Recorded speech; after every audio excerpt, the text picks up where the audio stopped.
नमस्कार, मैं हूं प्रतिमा पांडे और आप देख रहे हैं V9 न्यूज। देश और दुनिया की तमाम छोटी बड़ी खबरों के साथ चलिए शुरुआत करते हैं खबरों का सिलसिला। भागलपुर नौगछिया के बीहपुर थाना क्षेत्र के सोहरी गांव में दोपहर अचानक शॉर्ट सर्किट से आग लग गई। आग इतनी तेज सी फैली कि देखते ही देखते गांव के करीब आधा दर्जन घर जलकर राख हो गए। घटना के तुरंत बाद ग्रामीणों ने पुलिस और अग्निशमन विभाग को सूचना दी।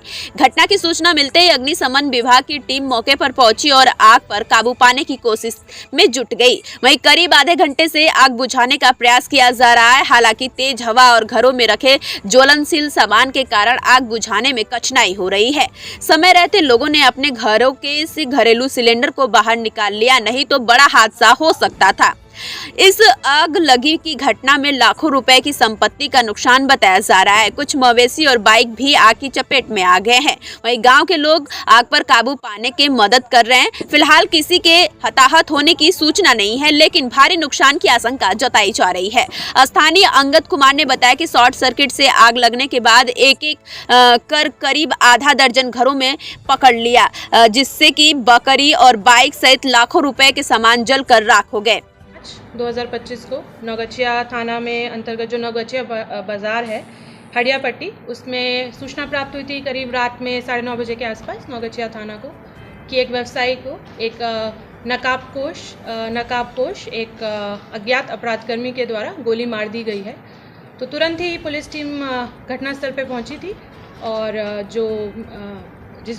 जिस व्यक्ति को गोली लगी थी उसको तुरंत ही अनुमंडल अस्पताल ले जाया गया था, जहाँ पे उसे मृत घोषित कर दिया गया था, जिसके पश्चात पोस्टमार्टम भी हुआ।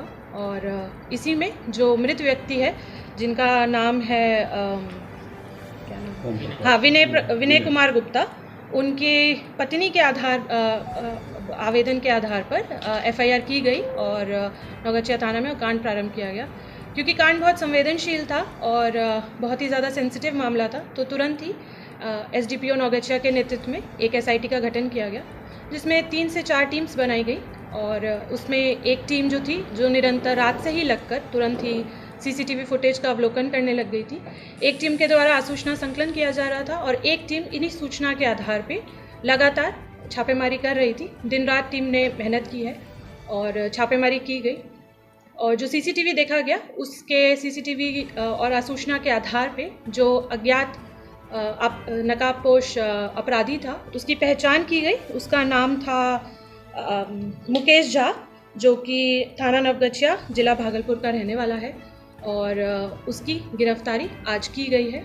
उससे पहले आसूचना संकलन के आधार पे 48 घंटे के अंदर जो मुख्य आरोपी है जिसका नाम है अनमोल पासवान, वो तेतरी का रहने वाला, थाना नौगछिया भागलपुर का रहने वाला है, उसको गिरफ्तार किया गया था। माननीय न्यायालय में उपस्थापन किया गया और उसके पश्चात उसे पुलिस कस्टडी में लिया गया। इसी के बयान पे और इसका जो कन्फेशन था उसके आधार पे जो और सहयोगी था मोहम्मद कबीर आलम, जो कि उजानी थाना नौगछिया का रहने वाला था, उसको भी गिरफ्तार किया गया। इन तीनों ने अपनी इस अपराध में संलिप्तता स्वीकार की है और इन तीनों के ही कन्फेशन के आधार पे जो मृतक है उनके भाई विपिन गुप्ता, जो पिताजी विश्वनाथ प्रसाद गुप्ता, को पूछताछ हेतु थाना पर लाया जा रहा है और अग्रिम कार्रवाई की जाएगी। घटना के रीज़न को लेकर ये जो तीनों अपराधी हैं इन लोग के द्वारा बताया गया है कि दोनों भाइयों में आपस में पारिवारिक इशू चल रहा था, पैसों को लेके उन लोग के बीच में इशू चल रहा था।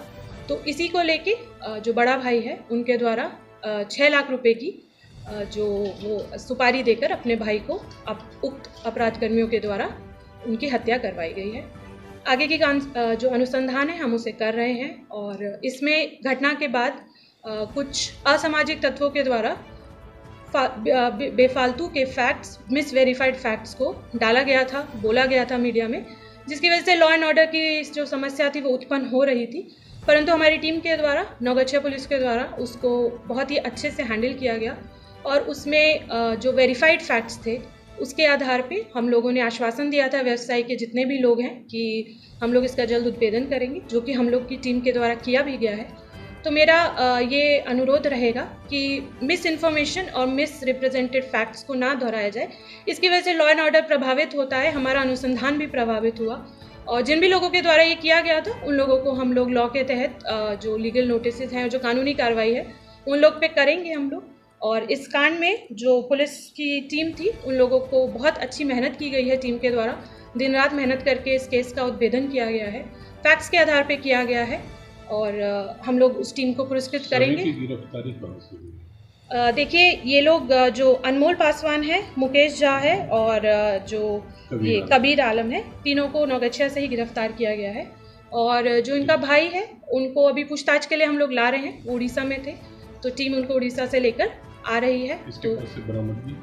हाँ, और जो ये शूटर है मुकेश झा, उसके बयान पे और उसकी लीडिंग टू रिकवरी करके एक कट्टा, देसी कट्टा जिसको अपराध करने में यूज़ किया गया था, उसको हम लोगों ने विधिवत बरामद किया है। मैडम ये जैसे इसका जो भाई है कैसे उससे संपर्क हुआ मुकेश झा से, क्या? देखिए ये अनुसंधान का पार्ट है, भाई को इसीलिए हम लोग बुला रहे हैं ताकि हम लोग जो ये मिसिंग लिंक है कि कैसे हुआ उसको हम करेंगे। बाकी जो ये अभियुक्त है इन लोग के द्वारा बताया गया है, क्योंकि ये जो दोनों हैं अनमोल पासवान, मुकेश झा, ये बहुत पुराने क्रिमिनल्स हैं। इन लोग के ऊपर काफ़ी हत्या, लूट और मंदिर में मूर्ति चोरी के भी केस इन लोग के ऊपर दर्ज है। और बाकी इन लोग का आपराधिक इतिहास अभी हम लोग खंगाल रहे हैं तो उसी की तरह। हाँ, ये मंदिर में जो मूर्ति चोरी का केस है इसमें ये अनमोल पासवान और मुकेश झा जो है ये लोग सजा याफ्ता क्रिमिनल्स हैं। ये मोहम्मद कबीर आलम ये क्या लाइनर का था या फिर साथ में था? ये जो मोहम्मद कबीर है ये जो मृतक के भाई हैं उनके साथ विपिन गुप्ता उनके साथ काम करता था और उनके द्वारा ही ये क्रिमिनल से टच में आया और ये घटना को अंजाम दिया गया। हाँ, पैसा अनमोल पासवान को दिया गया था और अनमोल पासवान के थ्रू ही मुकेश झा जो शूटर है उसको जो पैसे हैं दिए गए। तो शूटर यहाँ से भागा था कि उस दिन अपने घर पे ना गया? देखिए ये हम लोग क्योंकि हम लोग उसको पुलिस रिमांड पे लेंगे, पूछताछ करेंगे, सारे लिंक्स को हम लोग जोड़ेंगे कि घटना के बाद क्या उसका रहा था रूट, उसको हम लोग देखेंगे।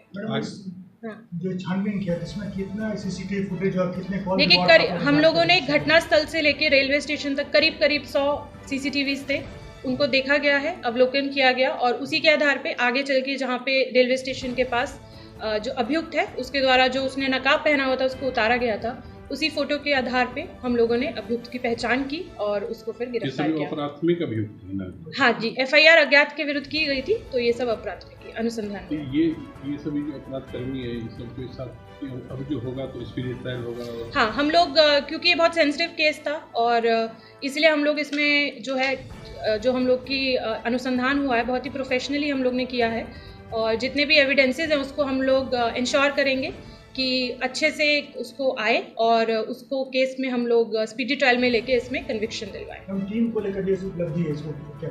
टीम को डेफिनेटली पुरस्कृत किया जाएगा और बहुत अच्छा काम टीम के